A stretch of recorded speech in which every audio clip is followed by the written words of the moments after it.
Floor 1 చక్కగా pick చేశాడు and మంచి ఫీల్డింగ్, కానీ అది బౌండరీ ఆపేంత బెటర్ అయితే లేదు. కెప్టెన్ సిఆర్ జ్ఞానేశ్వర్ నుంచి గాల్లో ఉంది కానీ క్రౌడ్లో ఉంది.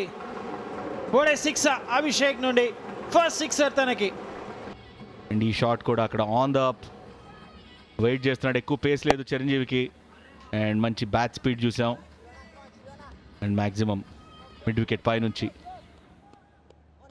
ఇక్కడ గోదావరి టైటన్స్కి బ్రేక్ త్రూ కావాలి. Lap shot, bowler pace use చేశాడు, బౌండరీ వస్తుంది. అభిషేక్ చాలా ఇంపార్టెంట్ నాక్ ఆడుతుండే ఇక్కడ, షేక్ రషీద్ మీద ప్రెషర్ రాకుండా. బ్రిలియంట్ బ్యాటింగ్, చాలా మంచి షాట్ ఆడాడు ఇక్కడ, మంచి పేస్ యూజ్ చేశాడు. విజయ్ కొద్దిగా క్వికర్ త్రూ ది ఎయిర్ వేస్తూ ఉంటాడు జనరల్గా, అండ్ ఆ పేస్ యూజ్ చేసి మంచిగా ఆడండి. ఎస్, మంచి పొజిషన్లో వచ్చేసి over the keeper almost. And ఒక ఇంటెలిజెంట్ బ్యాటింగ్ అనొచ్చు మనం. లాస్ట్ 2 ఓవర్స్ నుంచి కొద్దిగా పాజిటివ్ ఆడుతున్నాడు Abhishek, which is a very good sign అది. అండ్ ఒక స్ట్రైట్ లాఫ్ట్, అవుట్ ఆ సిక్స్ చూడాలి ఇక్కడ. Yes, clear. ఇది బ్యూటిఫుల్ షాట్, బ్యూటిఫుల్ టైమింగ్ ఇది అభిషేక్ నుండి. సెకండ్ 6 ఆఫ్ ద ఇన్నింగ్ అభిషేక్కి. అండ్ రీచ్లో లేపైనా షేప్ మంచిగా హోల్డ్ చేసి చెక్ షాట్ ఆడాడు చూడండి, ఫాలో త్రూ కూడా లేదు. అది మంచిగా టైం చేశాడు. బ్రిలియన్ సిక్సర్, ఇంపార్టెంట్ టైంలో వచ్చింది 6. అండ్ బాల్ ఈసారి బౌండరీ వెళ్ళిపోతుంది. ఫీల్డ్ పెట్టింది ఒకటి, బాల్ వేసింది ఇంకోటి, అది గమనించాడు అభిషేక్.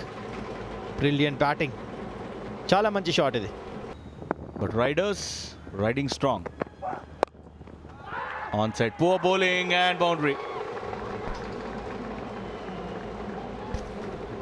ఏదైతే చేయకూడదో అదే చేశాడు.